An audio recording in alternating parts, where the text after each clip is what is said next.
மே மாசம் ஊருக்கு போறீங்களாக்கா? இல்லக்கா போகல, நான்லாம் போகலக்கா. நீங்க போறீங்களா? இது என்னக்கா மே மாசம் ஊருக்கு போகலையா? அக்கா நான் இப்பதான் நவம்பர்ல போயிட்டு வந்தேன். நீங்க போறீங்களா? நான் போறேன், 15ஆம் தேதி போறேன். தான் வருவேன். வாங்கக்கா உட்காருங்க. 2 தக்காளி உண்டுமாக்கா? தக்காளி உண்டு. ஆமா, என்ன குழம்பு வைக்க போறீங்களோ? ஏக்கா நான் வேற பஜார் வர போனேன் பத்தியில பெரிய தக்காளி விலையை கேட்டா ஏகமான விலையை சொல்லிவிட்டா வாங்கியே மனம் இல்லாம ஆகி போச்சு. அதான் 2 தக்காளி நீங்க தந்துட்டீங்கன்னா 1 தக்காளி மட்டும் பருப்பு குழம்புக்கு போட்டுட்டு மீதி 1 தக்காளி நாளைக்கு வச்சு குழம்பு வச்சிடலாம். ஆமா, அதான் 2 தக்காளி கிடைக்குமா? கிடைக்கும்க்கா, கிடைக்கும். ஆமா, புதுசா சர்ச்சுக்கு யாரும் வந்திருக்காவ? ஆண்டவரே, அந்த பொம்பளை பத்தி கேட்டீங்களா? கள்ளிக்குளத்துல இருந்து வந்திருக்காங்களா அந்த பொம்பளை.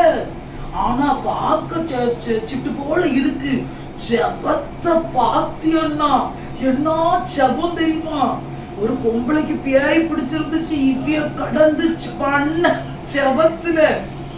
சும்மா இருக்க, எனக்கு பண்ண தெரியாது ஜபமா? இல்ல கேளுங்க, துள்ள துடிக்க ஓடிட்டு நீங்க வேற நான் தேச்சு போனேன். சாரதாக்கா நாலாம் ஜெபிச்சா வானத்துல இருந்து மழை வெளியா ஜெபிச்ச மாதிரி ஜெபிப்பேன். அப்படியா?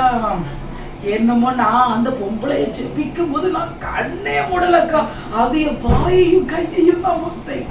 பரவாயில்லையம்மா, நல்ல விசுவாசி தான் ஆர்பிடிஎம்க்கு வந்திருக்கு அப்படின்னு நினைச்சுக்கிட்டேன்க்கா. சரி, தக்காளி எடுத்துட்டு போங்கக்கா. எதுக்கு அந்த பொம்பளை பத்தி சொன்னோன்னு உங்களுக்கு புசுங்குதோ உள்ள? ஆமா, நீங்க சும்மா என் வீட்டுக்கு வந்துகிட்டு ஒவ்வொரு ஆளைய பத்தி பேசிக்கிட்டு இருக்கீங்க. இல்ல, நல்லதுதானே சொன்னேன். இதுல என்ன கெட்டதும் சொன்னேன்? வேணும்னா நானும் தான் நல்லா ஜோம் பண்ணுவேன். அதை பத்தி என்னைக்கா சொல்லுதீங்களா? ஏக்கா நான் மனசுக்குள்ள நினைச்சிருக்கேன், ஏதாவது ஒரு பிரச்சனைனா அந்த பொம்பளை வீட்டுக்கு கூட்டு வந்து ஜோபிக்கணும்னு நான் நினைச்சிருக்கேன்க்கா. ஆனா ஒண்ணு, நல்ல பொம்பளைக்கா. ஆண்டவர் நல்ல பொம்பளையா பார்த்து கள்ளிக்குளத்துல இருந்து பிடிச்சி பாம்பே கூட்டிட்டு வந்துட்டார். ஆமா, நீங்க 2 தக்காளி மட்டும் எடுத்துட்டு போங்கக்கா. சரிம்மா. பொம்பளையாக்கா இவெல்லாம் பாருங்கக்கா, தக்காளி வந்ததுக்கு இந்த பொம்பளைக்கு பைசா இல்லாம இப்படி வந்து 2 தக்காளி தாங்கன்னு வாங்கிட்டு போவாங்களா? எண்ணி வச்சுலாம் தக்காளியா இது எத்தனை எடுத்துட்டு போச்சோம்? எண்ணிதான் வச்சிருக்கேன் நான். அது ஒரு தக்காளி இல்லாம போட்டு இன்னைக்கு இருக்குல்ல சண்டை அவகிட்ட. அப்படி நசுக்கிருந்தேக்கா. ஆமா, சும்மா அவிய ஜோமனதான் அவியில கூப்பிட்டு இவிய ஜோமன போறாங்களாம். இருக்க எல்லா பியாயும் இவிய வீட்டுக்கு வரோம். வரட்டு, நம்மளுக்கு என்னக்கா? அதுக்கு பிறகு என்கிட்ட வரட்டு ஜான்சியக்கா ஜோமனுக்கான்னு என்னன்னே போமா, நம்மளுக்கு தெரியாது நான் சொல்லிடுவேன்க்கா. இதெல்லாம் நம்மளுக்கு தேவையில்லை. உலகத்துக்கு பேய்கி பிடிச்சுன்னா எப்படி ஆடுவாங்க? ஆமா, இதெல்லாம் ஆடிச்சுல தாரகரெல்லாம் உடஞ்சு போயிரும். பாவம் தான் வீட்டுக்காரு. விடுங்கக்கா, அடுத்த வீக்கா தான் நம்மளுக்கு இருக்கு. நான் வரேன்க்கா. சரிக்கா. ஏக்கா, நீங்க போகும்போது அப்படி சுவிட்ச் ஆஃப் பண்ணிட்டு போயிருங்கக்கா. சரிக்கா. சரி. என்னக்கா எங்க கிளம்புன மாதிரி இருக்கு? அது சும்மா வெளியே போறேன்க்கா. வெளியே வா. எங்க? தூரமா? வெளியே அந்த ரோட்டுக்கு அந்த சைடு. ரோட்டுக்கு அந்த சைடு எங்க? ஒரு வேலையா போறேன்க்கா. ஐயா, மணி 2 மணி போல உச்சி வெயிலுக்கான எங்க போவீங்க? எனக்கு உடம்புல ஒரு சத்து கம்மிக்கா, அதனால டாக்டர் சொன்னாரு வெயில்ல நடங்கன்னு. அதான் வெயில்ல நடக்கேன். ஒரு பொம்பளை எத்தனை நேரம் கேட்க எங்க போறீங்கன்னா சொல்றதுக்கு என்ன வாயில இருக்க முத்தா விழுந்துரும். நான் போற இடத்த சொல்லக்கூடாதுன்னு சொல்லிதானக்கா நான் சொல்லிக்கிட்டு இருக்கேன். சரி போம்மா, போ. எங்கேயும் நான் கேட்கல, போ. கொஞ்சமாவது அறிவு இருக்காங்க. எத்தனை நேரம் உங்களுக்கு நான் சொல்லியிருந்தேன், அந்த துணியை மடிச்சு வைங்க. என்ன அந்த துணியை மடிச்சு வைக்க உங்களுக்கு அறிவு இருந்துச்சா? அது மட்டும் அறிவு இருக்காது. உங்க அம்மைக்கு பைசா அனுப்பாதுங்கன்னு அதை கரெக்டா அனுப்பியிருப்பீல. எங்க இருந்து வந்து உங்களுக்கு எட்டுனோன்னு தெரில. என்ன ஒரு மனுஷனை தெரியல, உலகத்தில் இல்லாத மனுஷன். சிறையா இருக்கு உங்களோட எனக்கு. சும்மா இருங்க. ஏக்கா, வர மண்ணு கூட்டி நான் ஃப்ரிட்ஜுக்குள்ள வச்சிருந்தேன். முதல்ல எடுத்து வைங்கக்கா. அப்புறம் 4 மிளகா தாங்க, 5 கத்திரிக்காய் தாங்க. ஏக்கா என்ன பெரிய அட்டைப்பட்டிங்க சொல்றேன் பாருங்க. கம்பு பை பெருசா இருக்கு. இல்லக்கா, அதுல 2 சாமான் வாங்கிட்டு வந்திருக்கேன்க்கா. 2 சாமானுக்கா இவ்வளவு பெரிய பையி? ப்ளூ கலரு காய்கறி வாங்கிட்டு வந்தேன்.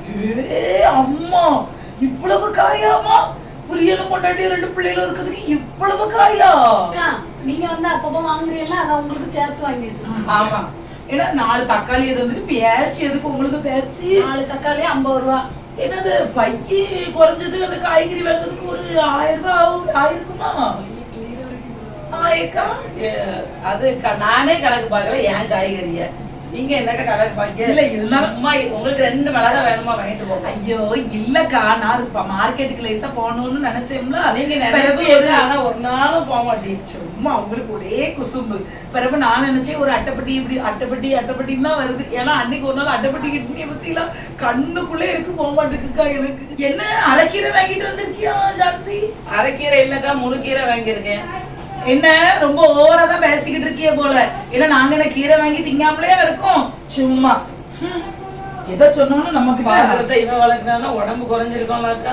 ஆனா நீங்க கம்பு பைக்குள்ள என்ன வச்சிருக்கீங்கிறது லென்ஸ் போட்டு பாத்துக்கோங்க. அம்மோ இவ வர்றதுக்கு முன்னாடி நான் ஃப்ரிட்ஜில் வைக்கணும்னு நினைச்சேன்க்கா. மோப்பம் பிடிச்சா இவ வந்ததுதான். மோப்பம் பிடிக்கிற நாய் கூட லேட்டா தான் பிடிக்கும். ஒரு குழம்பு வைக்க முடியல, கருவாட்டு குழம்பு வச்சா அந்த வாசனையில கருவாட்டு குழம்பு தாங்கன்னு வந்துடுதா. அரைக்கீரை நான் வச்சேன்னு வைங்களாம், கொடுக்கெடுத்து அதையும் வந்துருவாக்கா, பிடிக்குதுங்க. நான் மெலிஞ்சு இருக்கிறதுக்கு காரணம் தெரியுதாக்கா? எதை வச்சாலும் தின்னுட்டு போயிருதாக்கா. மெலிஞ்சு போய் இருக்கேன், என்னத்த செய்ய? வாழ்க்கை வீட்டை காலி பண்ணோம்க்கா, சொந்த வீடு. அதனால என்ன செய்யணும், நான் உசுர வெறுத்து இருக்கேன். இப்படி யாருக்கா இருப்பாச்சு? வாடகை வீடுனா செவத்த என்னனையும் போகணும், நான் வேற வீட்டுக்கு போயிருவேன்க்கா. இப்படிலாம் அழுது நம்ம சாட்டமா தான் இருக்கும். எவ்வளவு ஸ்னோனே உனக்கு என்ன அங்க பேச்சு? வாப்ளே எலும்பிங்க, அந்த பிளே கூட விளையாடாதன்னு சொல்லியிருக்கேனா இல்லையா? எலும்பி வா இந்த சைடு. தொண்டை கத்துவாங்க, இப்படி கத்திக்கிட்டே தான் இருப்பான். சரி நானும் வாரேன் கிளம்பு. சரிக்கா, நான் அரைக்கீரை வெட்ட போறேன். ஏங்க ஒண்ணு வெட்டுங்க. ஹலோ, என்னங்க நீங்களாம் ஒரு மனுஷனாங்க? உங்களெல்லாம் கெட்டுறதுக்கு பதிலா நாமளாம் சன்னியாசியா பேர்ந்திருக்கலாம் தெரியுமா? எதிர் வீட்டுக்காரி புருஷன் என்ன அழகா வச்சு தாங்குன்னு தாங்குதாரு. பொண்டாட்டிக்கு ஆக்டிவா வாங்கி கொடுக்குதாரு, சேலை வாங்கி கொடுக்காரு, பிரியாணி வாங்கி கொடுக்காரு, அப்பப்போ வாரத்துல 4 நேரம் வெளியே கூட்டிட்டு போறாரு. உங்களையும் வச்சு நான் கெட்டிக்கிட்டு அழுது பாருங்க. நான் சாவலாம் தெரியுமா? எனக்கு வயிற்றுச்சல்னா தாங்க முடியல அவளை பார்த்துட்டு. அவ சேலை கெட்டுறதும், அவ வண்டியில போறதும், அவ வச்சிருக்க மொபைலுக்கு கவரும், உடுக்குத சேலையும். சி, அவளுக்கு கிடைச்சிருக்க புருஷன். நீங்களும் இருக்கீல, உங்களெல்லாம் கெட்டதுக்கு நான் ஒரு பாலங்கணத்துல உழுது செத்துருக்கலாம். வைங்க போன, எனக்கு உங்ககிட்ட பேச விருப்பம் இல்லை. வைங்க.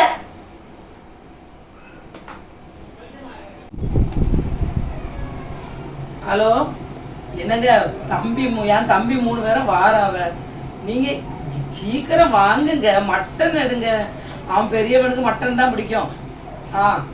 சின்னவனுக்கு சிக்கன், கொஞ்சம் சிக்கன் எடுத்துருங்க. ஆமா. 2வது தம்பி ரொம்ப மெலிஞ்சு போய் இருக்கான், அவனுக்கு கொஞ்சம் நாட்டு கோழி எடுத்துருவாங்க, அவனுக்கு கொஞ்சம் சூப் போட்டு கொடுத்துங்க. ஆமா, சீக்கிரம் வாங்க. சும்மா மசன்னு நிக்காதங்க, உடனே வாங்க. வாங்க வாங்க வாங்க வாங்க வாங்க. உட்காருமா, இவ உட்காரு. எப்படி இருக்கு? நல்லா இருக்கீங்களாமா? அம்மா அப்பா எல்லாம் எப்படி இருக்காவ? எங்க டயர்டா வந்துட்டு போய் காபி எடுத்துட்டு வரேன். காபி என்னங்க, காபி குடிங்க.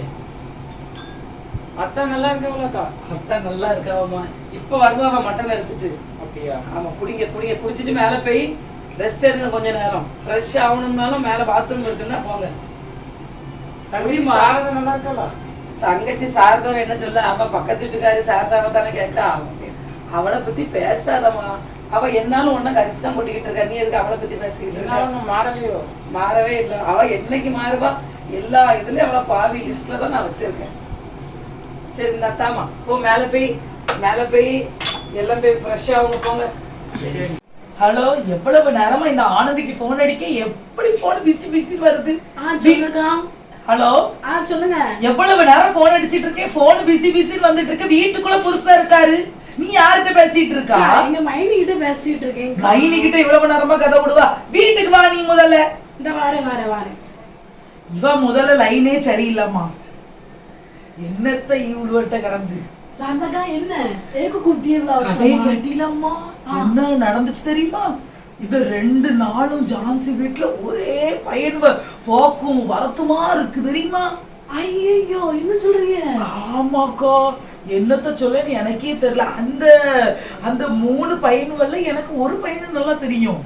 அது ரெகோ அண்ணே, அதை எனக்கு நல்லா தெரியும். ஆனா மித்த 2 பேரும் எனக்கு யாரும் தெரியலக்கா. சரி, தெரியலக்கா. நீங்க லேசா போய் வீட்டுல போய் கதை விடுற மாதிரி விட்டுட்டு யாரு அப்படின்னு விவரத்தை கேட்டுட்டு வந்துருங்க. சரி சரி அப்ப நீங்க இருங்க, நான் மெதுவா போய் பார்த்து கேட்டேன். நம்ம ஏதாவது சொன்னோம்னா அவ மூஞ்சி முறையும் தூக்குவா பெருசா. அன்னைக்கு அந்த அரைக்கீரை இருக்கான்னு கேட்டதுக்கு முழுக்கீரை இருக்குன்னா குதர்க்கமாவே நம்ம கிட்ட விதண்டாவாதம் பேசுறதுதான் அவளுக்கு வேலையா போச்சு. ஃபீல் பண்ணாதீங்கக்கா, நான் போய் எப்படி பேசி கறந்துட்டு வரேன். சரி, விஷயத்த கறந்துட்டு வந்து யாருன்னு நமக்கு தெரிஞ்சிரும்ல. அம்மா இந்த பிள்ளைங்க என்ன கிடந்து சத்தம் போட்டுக்கிட்டு இருக்குமா?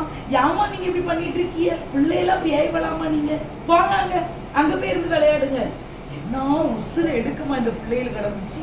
இப்படி யாருமா விளையாண்டுகிட்டு இருப்பா சத்தம் போட்டுக்கிட்டு? ஒரு நிமிஷம் வீட்டுக்குள்ள இருக்க முடியுதா?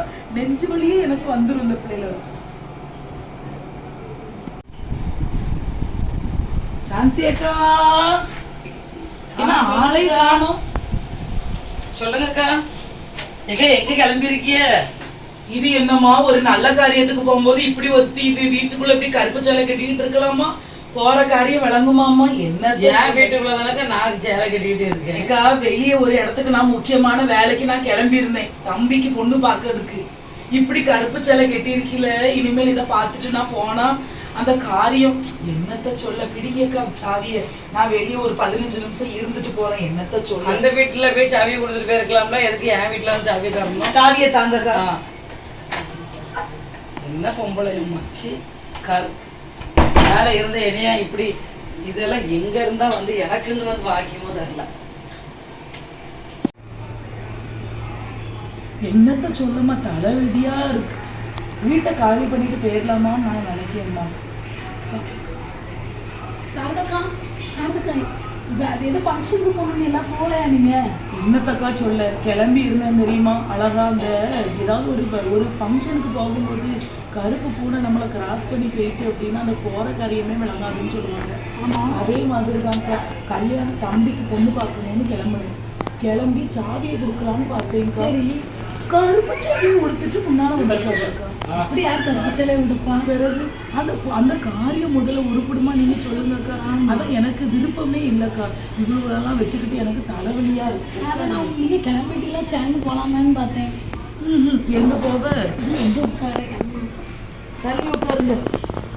அவன் இருந்துட்டு போலாம்னு நினைக்கேன். ஏக்கா நம்மளுக்கும் வாய் கொஞ்சம் புடுப்புடுன்னு வருது பற்றியில. நானும் எதையாவது மனசுக்குள்ள வைக்காம கேட்டு கொடுத்தேன். அது வெள்ளந்தியான ஆளுக்கா. அதான் நீங்க டப்பு டப்புன்னு சொல்லியிருந்தோமா, நம்ம கேட்டுருந்தோம். அது அவளுக்கு பெருசா கோவம் வருது. அதான் வீட்டை காலி பண்ணிட்டு எங்கேயாவது போயிடலாமான்னு நினைக்கிறேன். நீங்க சாவி ஏன்ட்ட தர வேண்டியதுன்னு எதுக்கு அவங்க வீட்டுக்கு போனீங்க? நான் நினைச்சேன் சரி போட்டு என்னாலும் கோவப்பட்டுக்கிட்டே இருக்கா அவளை அப்படின்னு நினைச்சேன். ஆனால் ரொம்ப தான் துமுருக்கா. விடுங்க, நான் என்னத்த சொல்ல முடியும்? இப்போ எனக்கு அதை நினைச்சா வேற பக்குன்னு இருக்கு. என் தம்பி அந்த பொண்ணு வேண்டான்னு சொல்லிடுவாளோன்னு பயமா இருக்கு. இப்படி கருத்த சிலையை கட்டிட்டு கண்ணு முன்னாலும் வந்து நின்றுட்டான். சரி போய் பார்ப்போம், போனா தானே நமக்கு தெரியும். ஆமாக்கா. அப்புறம் வர வழியில என்ன சொன்னோம்னா, ஸ்கூட்டி பழக்கத்துக்கு ஒரு ஆள்கிட்ட சொல்லியிருக்கேன்க்கா. ஆமா, நான் ஸ்கூட்டி வாங்கலான்னு இருக்கேன். ஏத்த வீட்டுக்காரியெல்லாம் ஸ்கூட்டி வாங்கும்போது நம்ம என்னத்துல குறைஞ்சோம் என்னக்கா? நம்மளும் 2 ஸ்கூட்டியை வாங்கக்கா. வீட்டுக்காரு இன்ஜினியருக்கா வாங்குறாரு. என்ன செய்யுமா? ஆமா, எங்க வீட்டுக்காரரும் இன்ஜினியர்னு சொல்லிதான் வந்தாரு. கடைசியில ஆமா என்னத்த வேலை பார்க்குதாரு யாருக்கு தெரியும்? இன்ஜினியர்னு சொல்லி கட்டி வச்சுக்கிட்டாருக்கா. என்ன வேலை செய்தாருன்னு எனக்கு தெரியாது, இன்னும் தெரியல. ஆமா, உங்க வீட்டுக்காரர் என்ன வேலை செய்தாரு? நீங்க என்னக்கா வேலை செய்திய? நான் வீட்டுல சும்மா இருக்கேன். உங்க வீட்டுக்காரர் என்ன வேலை செய்தாரு? அது ஒரு கம்பெனில சூப்பர்வைசரா இருக்காங்கக்கா. உனக்கு என்ன, உன் வீட்டுக்காரர் சூப்பர்வைசரு, என் வீட்டுக்காரர் இன்ஜினியர்னு சொல்லி கட்டிட்டு வந்தேன்னா 4 பட்டணம் கடந்து தட்டிக்கிட்டு இருக்காரு. என்ன வேலை செய்தாரோ, என்ன சம்பளத்தை எடுக்காரோ யாருக்கு தெரியும்? ஓடா கையிறாரு. ஆமா, என்னமோ சொல்லுங்க. உங்களுக்கெல்லாம் மச்சம் இருக்குக்கா. வாங்க போவோம், நடங்கக்கா. சரி வாங்க. 2 நாளா வயிறே சரியில்லைப்பா. என்னத்தான் தின்னாலும் ஒண்ணும். ஆனந்தி, என்ன சார்தாக்கா? என்ன கதையை கேட்டியா? ஆமா, என்ன ஆயிட்டு? உடம்புக்கே சரியில்லாத மாதிரி இருக்கு, மோகலாம். சர்ச்சை கிளம்புனேக்கா, வயிற்றுக்கு சரியில்லை, அதான் அப்படியே இருக்கேன். அப்படியா? ரொம்பயா? 2 நாளாக்கா.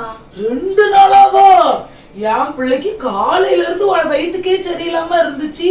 சரி, பிறகு ஆஸ்பத்திரிக்கு கூட்டிட்டு போன 2 ஊசி போட்டாரு, அப்பவும் கேட்கல. பிறகு டாக்டர் சொல்லிட்டாரு உடனே அட்மிட் பண்ணி குளுக்கோஸை ஏத்துங்கன்ட்டாரு. அட்மிட்னா அவர் குளுக்கோஸை ஏத்துதாரு. 2 நாளா சொல்லுது நீ கல்லு மாதிரிலாம் நிக்க. என் பிள்ளை 4 நேரம் போச்சு, என் பிள்ளை பாடி வதங்கி போச்சு அம்மா. என்ன சொல்ல வரிய? சும்மா சொன்னேன், அவ்வளவு உனக்கு ஸ்ட்ரென்த் இருக்குங்க. பிறகு எத்தனை வேலை செய்தா 24 மணி நேரம் காலையில ஸ்கூலுக்கு போறா, சாயங்காலம் டியூஷன் எடுக்கா, 24 மணி நேரம் வேலை செய்தா. இதுல உன் புருஷன் வேற சூப்பர்வைசர், குடு குடு குடு குடு குடு குடு குடு வாடுதான். பிறகு காலில் சக்கரத்தை கட்டினது கணக்கா. பிறகு அதான் சொன்னேன், ஆனா இவ்வளவு வயிற்றுக்கு சரியில்லாம ஆனாலும் வேலையை விடலையே நீ. பிறகு உன் வேலையை செஞ்சுட்டு தானே இருக்கா. சொல்லிட்டீங்களா எல்லாம்? ஆனா பாவம் என் பிள்ளைதான் படிப்பே செய்யல முடியலம்மா, படிக்கவே முடியல, எழும்பி உட்காரே முடியல. சரி வீடு, அதை போட்டு நம்ம ஏன் பேசணும். கதையை கேட்டீங்களாக்கா? என்னாச்சு? தம்பிக்கு பொண்ணு பார்க்க போன இடத்துல ஆமா போனீங்களா, அது என்னாச்சு? டயர் பஞ்சர் ஆயி போச்சு. அதான் சாவியை கொடுக்கறதுக்கு எதிர் வீட்டுக்காரி வீட்டுல கதவை தட்டி அவன் மோரையில முழிச்ச காரியம் விளங்குமா? விளங்கவே விளங்காது. என்னத்த சொல்ல, என் தலையெழுத்தம்மா. இவகிட்ட போய் கொடுப்பேன். பிறகு ஆண்டவர் தான் தடங்கல் பண்ணுதாவளோ என்னமோ, அதனால எங்களுக்கும் ஒரு மனமே இல்லை. அதனால நாங்க வந்துட்டோம் ரிட்டன். எங்களுக்கு விருப்பம் கிடையாது. இப்போ ஏன்னா சாவியை கொடுக்கும் போது அவ வண்டியில ஏறி உட்கார்ந்த உடனே வண்டி பஞ்சர் ஆகி போச்சு. ஆமா, பிறகு என்ன செய்ய முடியும்? அதனால ஜூஸ் கொண்டு வந்திருக்கேன். உடம்புக்கு சரியில்லை நீ எல்லாம் அப்படிதான் கொண்டு வந்தேங்க. என்னமா இது, ஒரு பொம்பளை இப்படியாம கருத்து சேலையை கட்டிக்கிட்டு அலைவாவா சொல்லுங்க. சி, என்னத்த நீங்க கடந்து இப்படி சேலையை உடுத்துக்கிட்டு அலைதியாக்கா? நான் எந்த சேலை உடுத்தா உங்களுக்கு என்னக்கா? என் வீட்டுலதான் நான் உடுத்துட்டு இருக்கேன், அதுக்கு உங்களுக்கு என்ன? பொம்பளையார் வந்து ஒரு வரமுறை உண்டு, இந்த கலர்ல தான் சேலை கட்டணும்னு சொல்லிட்டு. ஏன் ஆண்டவரே வெண்வஸ்திரம் தான் தரிச்சிருந்தாரு. பிசாசுக்கு கருப்பு கலர் எதுக்கு சொல்லிருக்கோம், அது பிசாசு கலர். நீங்க கடந்து இப்படி அசிங்கமா உடுத்துக்கிட்டு அலையதுல எதுக்குக்கா இப்படி பண்ணுதீங்க? உங்க மோரையில முழிச்சிட்டு போன விளங்கவே இல்லை தெரியுமா அந்த காரியம். இந்த ஓவரா என்கிட்ட பேசுறத வச்சுக்கிடாதீங்கக்கா. பிடிக்கலன்னா அப்படி நான் நவுண்டு இருந்துடுவேன். பிடிக்கலன்னு யாருக்கா சொன்னா உடுத்துருக்க சேலையை மாத்துக்கன்னு சொல்ல, வேற ஒண்ணுமே சொல்லல. நாங்க இத்தனை நாள் எனக்கு எந்த கலர் பிடிச்சிருக்கோ அதான் நான் உடுக்க முடியும். உங்களுக்கு பிடிச்ச கலர் எல்லாம் நான் உடுக்க முடியாது. அதெல்லாம் உங்க வாய் இருக்கலாம், ஓவர் வாய் தான். அவங்க வீட்டுல தானக்கா உடுத்துருக்காங்க. சும்மா இருங்கக்கா, நீங்க உங்களுக்கு ஒண்ணுமே தெரியாது. நீங்க எனக்காவது உடுத்திருக்கீங்களா? நான் எனக்காவது உடுத்திருக்கேனா? இவ்விய புருஷன் இவியில ஏசது தப்பே கிடையாது. ஆமா, சொன்னாலும் பள்ளப்பழ கட்டிக்கிட்டே இருக்கேன். நான் எத்தனை நேரம் சொல்லிக்கிட்டு இருக்கேன், எனக்கு எந்த பேசுறீங்களா நீங்க? நான் எந்த சேலை உடுத்தா அவளுக்கு என்னக்கா? ஏன் நீங்க நியாயத்தை பேச பழகுங்கக்கா. உண்மையில நான் சொல்றேன், அங்கேயும் இங்கேயும் நீங்க சால்ரா அடிச்சுக்கிட்டு இருக்காது. எல்லாரும் பக்கத்து வீட்டுல உள்ளவங்க எல்லாம் என்ன சண்டை போட்டுட்டு இருந்த மாதிரி இருக்கு. நல்ல வேலை நீங்க பேசின மாதிரி இருக்கு. நல்ல வேலை வந்துட்டிய பாஸ்டமா. இல்ல அப்படின்னா இந்நேரத்துக்கு சண்டை நாரி இருந்திருக்கும், உங்களுக்கு தெரியாது. ஒரே சண்டை பட்ட மாதிரி தான் இருக்கு. வாங்க வாங்க எல்லாருக்கும் பேசணும் வாங்க. என்ன சாரதாக்கா, உங்களுக்கு என்ன பிரச்சனை தான் நடந்துச்சு? எதுக்கு இப்படி சண்டை போட்டுட்டு உட்காந்துருக்கீங்க பக்கத்து வீட்டுல இருந்து? ஒண்ணுமே சண்டை கிடையாது பாஸ்டமா. தக்காளி இல்லைன்னு சொல்லிட்டு 2 நாள் தக்காளியை வாங்கிட்டு அது ஒரு பெரிய குத்தமாயி போச்சு. ஒரு நாள் குழம்பு வைக்கலன்னு சொல்லிட்டு குழம்பு வாங்கிட்டு போனேன், அது பெரிய குத்தமாயி போச்சு. ஒரு நாள் மிளகாய் இல்லைன்னு 2 மிளகாய் வாங்கிட்டு போனேன், அது அதை விட பெரிய குத்தமாயி போச்சு. இவைய கிட்ட நம்ம வந்து என்னாலும் வாங்கிட்டு போறோம் பத்தியில அது நமக்கு வந்து இவைய வந்து நம்மள இடத்துக்கு பார்க்காத வேற ஒண்ணும் இல்ல. பக்கத்து வீட்டுல ஒற்றுமையா இருக்காண்டாமா. நாளைக்கு வந்து ஒரு அவசரம்னா பக்கத்து வீட்டுக்காரங்க தான் வந்து ஹெல்ப் பண்ணுவாங்க. அப்படிதான் சண்டை போட்டுட்டு இருக்கீங்க. நீங்க 3 பேரும் சர்ச்சுக்கு நல்லா வர்றவங்க தானே, எதுக்கு இப்படி சண்டை போடணும்? ஒவ்வொருத்தருக்கும் ஒவ்வொரு பொறுமையா இருக்காண்டாமா, ஒற்றுமையா இருக்காண்டாமா. நீங்க அப்படிதான் நினைச்சு பழகுதோம். யார் நம்மகிட்ட அப்படி பழகுதா? பக்கத்து வீட்டுல உள்ளவங்க உங்களை பார்த்தா அது சாட்சியான வாழ்க்கை இல்லைன்னு சொல்லிட்டு அவங்க என்ன நினைப்பாங்க? நீங்க சர்ச்சுக்கு போகக்கூடிய பிள்ளைகள் தானே, ஏன்னாச்சு உங்களுக்குள்ள சண்டை போட்டுட்டு இருக்கீங்க? கஷ்டமா, நானே உடம்பு சரியில்லாம இருக்கேன். 2 நாளா எனக்கு வயிறே சரியில்லை. இவங்க ஏன்டா வந்து சொல்லிட்டு இருக்காங்க, நான் என் பிள்ளைக்கு 30,000 செலவு பண்ணி நீ கிழங்கு மாதிரி இருக்கு அப்படின்னாங்க. உங்க பேச்சே எனக்கு பிடிக்கல. என்ன சாரதா சிஸ்டருக்கு அப்படி சொல்லலாமா? அவங்கள ஹெல்ப் பண்ணாண்டாமா கொஞ்சமாவது? உடம்பு சரியில்லைன்னா ஏதாவது உங்களுக்கு ஹெல்ப் பண்ணி கொடுக்கலாம்ல, எதுக்கு நீங்க இப்படி அவங்கள சொன்னீங்க? நான் ஒரு யதார்த்தமா சொன்னேன். என்னத்த எதை சொன்னாலும் நீங்க குற்றம் தான் கண்டுபிடிச்சுக்கிடுங்க. யதார்த்தமா என்ன பேசணும்னு தெரியாத கஷ்டமா. உங்களுக்கு என்னாச்சு? என் புருஷன் இஷ்டப்பட்டு ஒரு சேலை எடுத்தாரு, அதை கூட என்னைய உடுக்க விடாம என்கிட்ட ஒரே சண்டை. நீங்க சாரி உடுத்தானா அவங்களுக்கு என்னாச்சு சிஸ்டர்? சாரதா சிஸ்டர், ஒரு காரியமா நம்ம வெளியே போறோம், அப்போ ஒரு வீட்டுல இருக்க பொம்பளையில எப்படி கலர்ல ட்ரெஸ் உடுக்கணும் சொல்லுங்க பாப்போம். பாஸ்டமா நீங்களே சொல்லுங்க. கஷ்டமா. அப்ப எங்க அடுத்த தடவைல இருந்து எல்லாரும் நீங்க பிரேயர் பண்ணிட்டு போக வேண்டியதுல சிஸ்டர். சாத்தான் கலர் இது பாஸ்டமா. என்னத்த சொல்ல, சாத்தான் கருப்பு கலர் தான் நம்ம நினைக்கும். நீங்க அப்படிலாம் பேசாதீங்க சிஸ்டர். பக்கத்துல எல்லாருமே இருக்கும்போது ஒற்றுமையா இருக்கணும், ஒருத்தருக்கு ஒருத்தர் உதவியா இருக்கணும். அப்பதான் நம்ம பக்கத்துல உள்ளவங்ககிட்ட சாட்சியா நம்ம இருக்க முடியும். நம்ம சர்ச்சை போகக்கூடிய பிள்ளைங்களா ஆண்டவர் வந்து வேதத்துல எப்படி சொல்லியிருக்காரு பாருங்களா. சங்கீதம் 37:8 சொல்லிது, கோபத்தை நெகிழ்ந்து உக்கிரத்தை விட்டுவிடு, பொல்லாப்பு செய்ய ஏதுவான எரிச்சல் உனக்கு வேண்டாம். அடுத்தவங்க வந்து நம்ம ஒரு ட்ரெஸ் போட்டாலும் அவங்க ஏதாவது ஒரு நல்ல காரியங்கள் செய்தாலோ நம்ம எரிச்சல் படக்கூடாது சிஸ்டர். பக்கத்துல இருந்துட்டு அவங்களும் நம்ம வந்து உடன் பிறந்தவங்களா நினைக்கணும், சகோதரியா நம்ம வந்து அவங்ககிட்ட பழகணும் பார்த்துக்கிடுங்க. சரியா? ரெண்டாவது ஒரு வசனத்தை ஆட்ட சொல்லியிருக்காரு பாருங்களா, எபேசியர் 4:31 சொல்லியிருக்கு, சகலவிதமான கசப்பும் கோபமும் மூர்க்கமும் கூக்குரலும் தூஷணமும் மற்ற எந்த துர்க்குணமும் உங்களை விட்டு நீங்க கடவுது. நம்மகிட்ட இப்படிப்பட்டதான மோசமான செயல்கள்லாம் இருக்கக்கூடாது, அது நீங்கணும், அது வரக்கூடாது அப்படிங்கறது வந்து ஆண்டவர் நமக்கு வேதத்துல அருமையா சொல்லியிருக்கிறாரு. நீதிமொழிகள் 25:17 சொல்லியிருக்கு பாருங்களாம், உன் அயலான் சலித்து உன்னை வெறுக்காது பிடிக்க அடிக்கடி அவன் வீட்டில் கால் வைக்காதே. எத்தனை ஆண்டவர் சொல்லியிருக்காரு, அருமையா வசனம் சொல்லியிருக்காரு பாருங்க. அயலான் வீட்டுல ஓயாம போய் அவங்க கிட்ட போய் அதை தாங்க இதை தாங்கன்னு சொல்லிட்டு ஓயாம பேசிட்டு அவங்ககிட்ட அதிகமா அப்படி உறவுலாம் வைக்க கூடாது. ஒரு ஒரு அளவு இருக்காது, அதை கூட ஆண்டவர் நமக்கு அழகா எடுத்து சொல்லியிருக்கிறாரு. நீதிமொழிகள் 3:29 சொல்லியிருக்கு பாருங்க, அச்சமின்றி உன்னிடத்தில் வாசமணிகிற உன் அயலானுக்கு விரோதமாக தீங்கு நினையாதே. அருமையான வசனத்தை சொல்லியிருக்கு பாருங்க.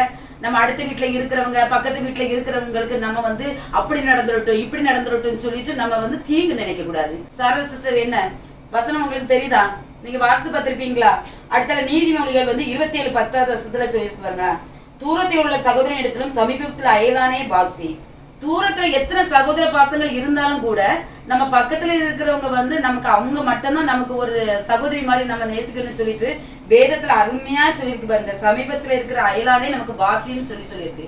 ஒரு திடீர்னு ஒரு அவசரம் அப்படின்னு சொன்னா நம்ம பக்கத்து வீட்டுக்காரங்க தான் வந்து உதவி செய்வாங்க. அதனால இந்த பொறாமைகள் இந்த வேண்டாத செயல்கள் எல்லாம் இப்படி இருக்கிறதெல்லாம் விட்டுருங்க.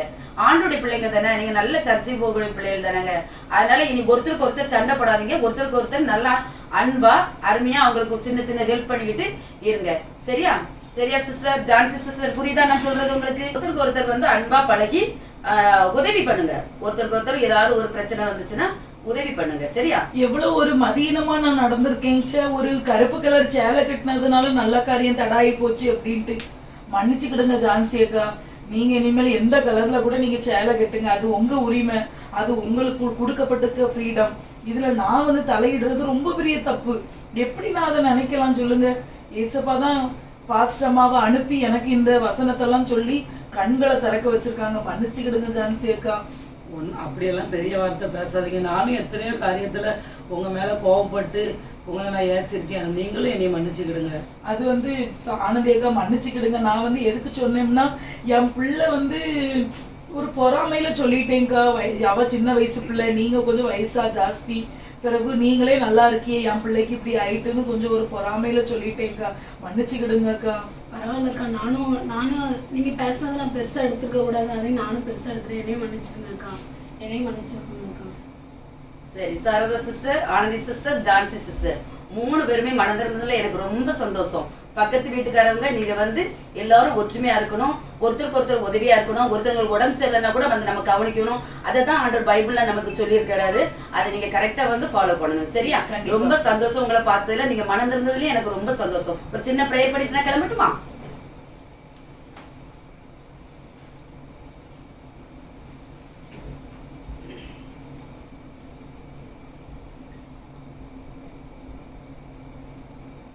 ஆமென். இதை பார்த்து கொண்டிருக்கிற நேயர்களே, உங்க எல்லாருக்கும் இந்த நாடகத்து மூலியமா என்ன சொல்ல வரோம் அப்படின்னா, நிறைய ஜனங்கள் மத்தியில தான் நீங்களும் இருப்பீங்க. ஏசப்பா என்ன சொல்றாங்க, உன் அயலான் கூட நீ ரொம்ப சந்தோஷமாவும் நீ நல்ல ஐக்கியமாவும் நல்ல ஸ்நேகமாவும் இருக்கணும்னு சொல்றாங்க. ஏசப்பா என்ன சொல்றாங்க, நீ உன்னை நேசிக்கிறது போல பிறனையும் நேசி அப்படின்னு சொல்றாங்க. அப்படிதானே? இதே நீதிமொழிகள் ரொம்ப அழகான ஒரு வசனம் இருக்கு, தூரத்தில் உள்ள சகோதரனை பார்க்கிலும் சமீபத்தில் உள்ள அயலானை வாசி அப்படின்னு அழகான ஒரு வசனம் சொல்லுது. இதுல இருந்து என்ன தெரியுது அப்படின்னா, நீங்க வந்து பக்கத்து வீட்டுக்காரங்க கிட்ட சண்டை போட்டாலோ, அவங்க ஏதாவது ஒரு பொருளை வாங்கி அவங்க மேல நீங்க பொறாம வச்சாலோ, அவங்க மேல நீங்க கசப்பு வச்சாலோ, அவங்க கிட்ட நீங்க சண்டை போட்டாலோ, அவங்கள குறிச்சு நீங்க புறம் கூறிட்டு இருந்தீங்க அப்படின்னா ஒரு சூழ்நிலை வரும். அந்த டைம்ல நீங்க வந்து ஏசப்பா குறிச்ச சுவிசேஷத்தை சொல்ல போகும்போது அவங்க எக்ஸப்ட் பண்ண மாட்டாங்க. நீங்க உங்ககிட்ட இருக்கிற கனிகளினாலையும் உங்ககிட்ட இருக்க கிரியைகளினாலையும் உங்க பக்கத்து வீட்டுல இருக்கிற ஜனங்களை நீங்க வந்து ஆதாயப்படுத்தி கொள்ளலாம். அதனால ஏசப்பாவோட வருகை அதி சமீபம். அதனால நீங்க பக்கத்துல இருக்கிற எல்லாரையும் நீங்க எப்படி ஆண்டவருக்குள்ள வரணும், எப்படி ஆண்டவருக்குள்ள வர வைக்கலாம்ன்றத இது மூலியமா இப்படி சின்ன சின்ன காரியங்களை நீங்க செய்யும் போது அந்த ஜனங்களுக்கு உங்க மேல ஒரு ஈர்ப்பு வரும், ஒரு பாசம் வரும், ஒரு அன்பு வரும். ஏசப்பாவோட அன்பை பறைசாற்றுவோம். நம்மளும் அயலானோட ரொம்ப ஐக்கியமா ஸ்நேகமா இருப்போம், சண்டை போடாம.